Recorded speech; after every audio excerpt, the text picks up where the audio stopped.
Hi and welcome to a new video. Today we will be covering how to split up a CSV file with PowerShell. So basically we're going to be creating a function that takes in a CSV file. We're going to specify the amount of files we want that split into. It will figure out how many rows to put in each file, and it'll split it up and put it into a folder that we specify it to. So let's go ahead and let's get started. I'm going to want to thank KSO for requesting this tutorial. So let's get started here. So the first thing we're really going to want to do is actually get our CSV file. So I actually have a CSV file in here actually. We actually have a few here that I can test it with. So we have a tutorial 1000, which is just 1000 lines of CSV of random data. And then we have 997 lines, and we have one with 9 lines.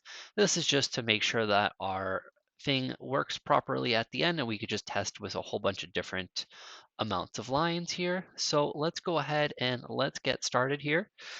So the first things first, before we create our function, I'm just going to want to create our script here just to see how it works. So the first thing we're going to want to do is create a variable called CSV path, and we are going to set that here to our 1000 lines here. So I'm just going to shift right click on this tutorial 1000, copy as path, and just put that in here.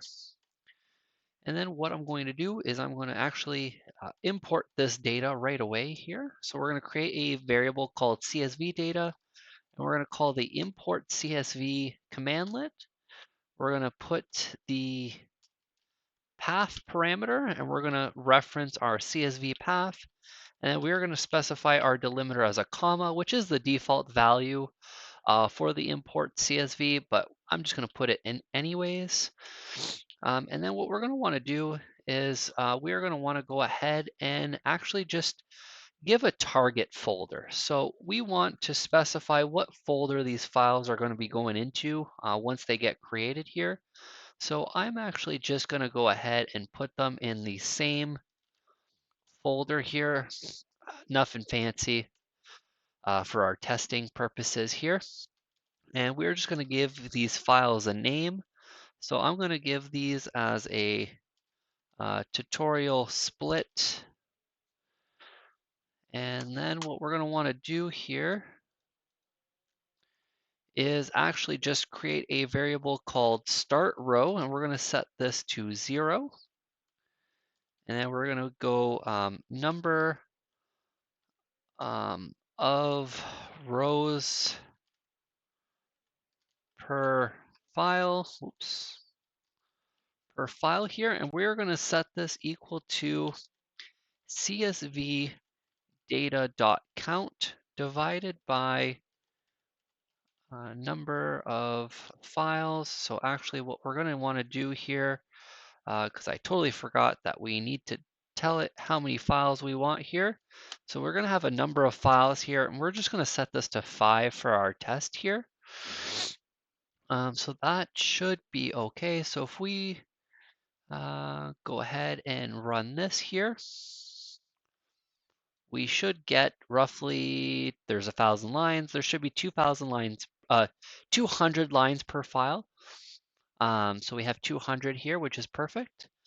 Now what we're going to want to do is, now that we have our rows per file, our number of files, our start row, our name, our target folder, we're going to want to loop. And when we want to loop, and we're going to want to name these files with like a number. So I'm going to create a counter variable here, and we're just going to set that to 1. And then what we're going to do is we're going to do a while loop. And in this while loop, we're going to do the start row is going to be less than the CSV data.count. So as long as our starting row is less than the total number of lines in our CSV data, we are going to keep going.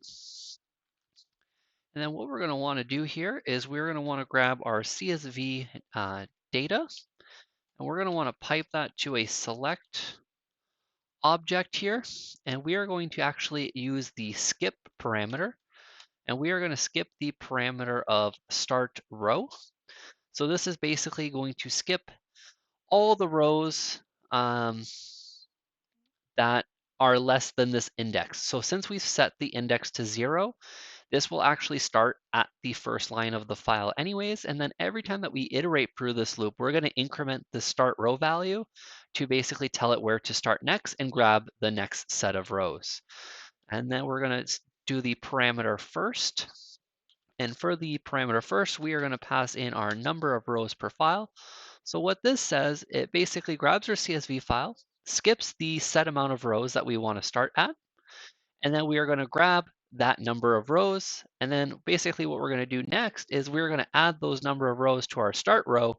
So basically, if we take a small example and we said we have, actually, let's take this example. We have 1,000 lines, we want 5 files, and we have 200 rows per file. So the start row in the first iteration is going to be 0, and we're grabbing the first 200 lines. And then we're going to be setting our start row to 200, and then we're going to be starting at line 201, and then we're going to be grabbing the next 200 lines. And then we're going to have the start row equals to 400 and so on. So that's kind of how this logic works. So now that we have that here, we are actually going to pipe that to export CSV. And then we are going to export that to the path. And we are going to create a string here. And we are going to want our string to be target folder. I believe I named it, right? Yes, target folder. Just make sure this finishes. It does, perfect. And then we are going to do a backslash, and we're going to do a name, and then we're going to do our counter, and then .csv. And then I always like to do a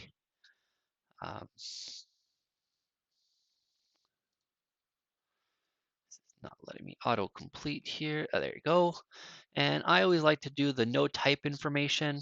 And we're just going to put a no clobber here, just so it doesn't overwrite any files that are there, just to be a little bit less intrusive.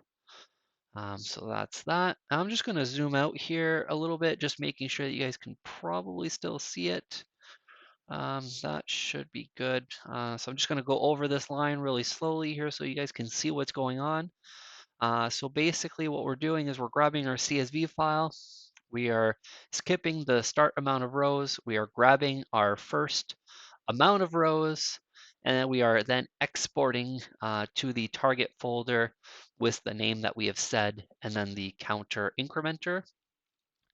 And then what we're going to want to do is we're going to do start row plus equals number of rows per file. I'm just going to correct the spelling mistake here. All right, and then we are going to do our counter is going to be plus plus, which increments by 1. So this should actually work. So let's go ahead and let's give this a run here. All right, so that seems to be all good.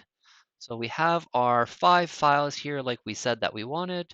So if we go into our first file here, this is quite small, so let me just zoom in here for you guys. All right, so we have our file here. We have our first 200 lines, because if we go into the full file here, just show you guys what this looks like. So we have our all of our numbers here, and we have up to 1,000 in our original file. In our first split file, we have all the numbers until 200. And then if we go in our second file, we have 201 here. And then that goes down to 400. So we kind of see this one will start at 401 and go until 600. So yeah, everything works as expected. If we go into the last file here, go all the way to the bottom, we have our line 1000 here.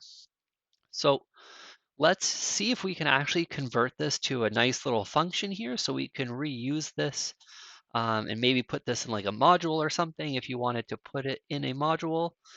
So let's call it function here, and let's do split CSV. And then we're just going to do open and close curly brackets.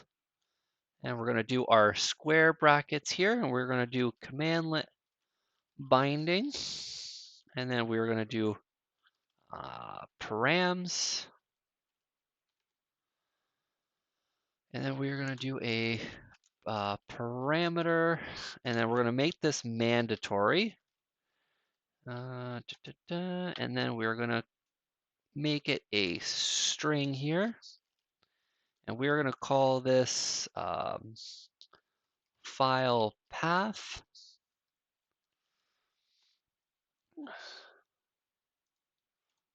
I think it's param. Yeah, there you go. All right, so now that we have this, so let's see what other parameters we might have. Since we know we need a file path, we're going to need a target folder. So we're going to call this target folder, and we need a name. So let's give it a name here.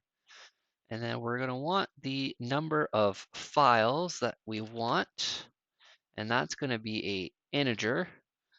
And let's make this a number of files. And I think that will be pretty much it. Now, what you could do, instead of having, you can maybe have two choices here. If you wanted to kind of personalize this a little bit, you could even offer like number of lines or number of files, and you give it a set number of lines you want per file, and it'll find how many files you need. That is totally an option here. All right, so what we're gonna do is we're just gonna go ahead and copy this. Well, actually, I'm just gonna cut and paste it in here. And we are gonna make the changes here. So we have our file path, which is just gonna be right here. So file path. And let's actually give it a delimiter here so you can actually specify the delimiter on the CSV file here. And we are going to make this not mandatory just because you might not necessarily want to pass in a delimiter.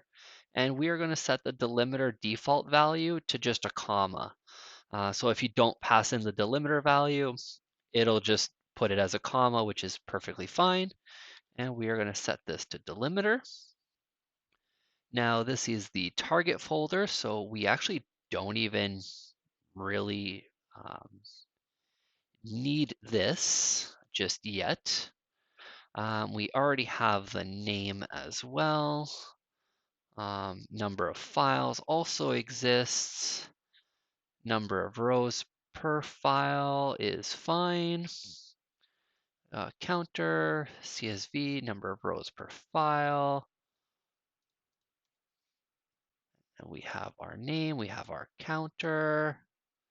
All right, that seems to be pretty good. So let's go ahead and actually, let's just delete these splits here because we have the no clobber set on it. And let's actually run this here. And let's try to call our command. So let's put in the file path. And let me just copy this path in here again. And then we're going to do a delimiter. We're going to pass in comma, target folder. Let's do C, data, CSV, split.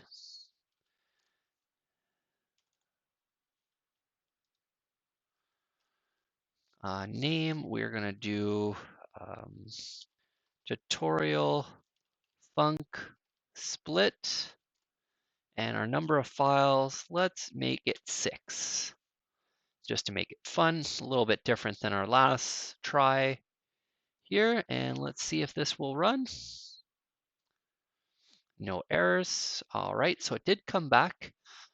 So this came back a little bit weird just because of the number of files that we wanted was a little bit off here. So what happens here is it did split it into 6 files here. I don't know why it created this 7th file though. So let's just go ahead and let's see what's going on here. So we've set it to 6. So what we can do here is we could also just set um,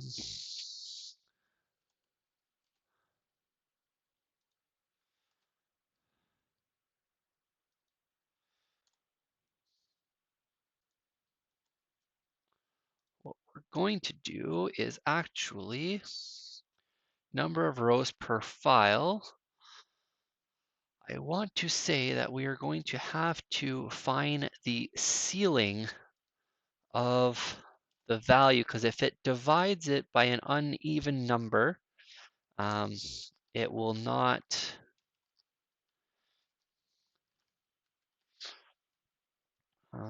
So let's see if we could find the ceiling command here. So if we do a math colon ceiling, that should give us the result we actually want, I believe. I'm not 100% positive. All right, perfect. So that actually worked. I didn't actually test this before wanting to film this here, so I was hoping that this would work. All right, so I would definitely recommend putting this math ceiling on here. Just this way, if you kind of split your file into like an uneven number of rows, like if you have 9 here, like if we use our 9 file here, and then let's do this as 2 here. And let's see what this does. So we want 6 files for our 9 line file here. So a little bit excessive, but we see here it splits into 2, 3 and 4. So there's another 2, there's another 2, there's another 2 there, and then this one will only have 1, which is perfect. That's exactly what we want. So that will work. That will do exactly what you want to do. That'll split all your files properly there. Now, to add a little bit more functionality into this, now this is a little bit going probably overkill for what you want to really do with this, but I mean, it's a good learning opportunity for this. Now, let's say if we wanted to make sure that the folder path actually existed. We don't have to worry about the files because we're creating those. Now let's see if we give it a folder that doesn't exist, see what happens. Now we actually get this error.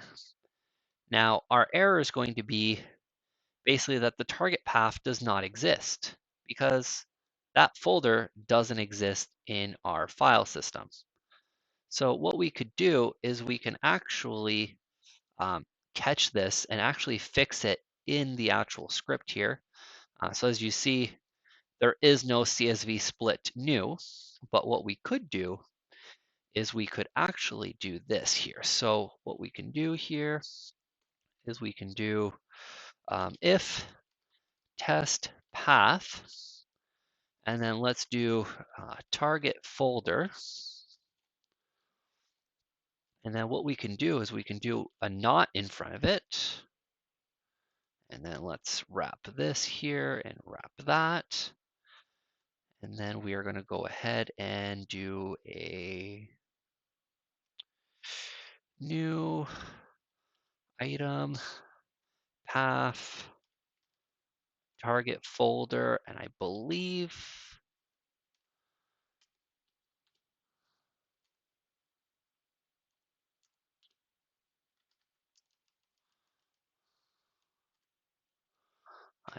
that this should work if we give it a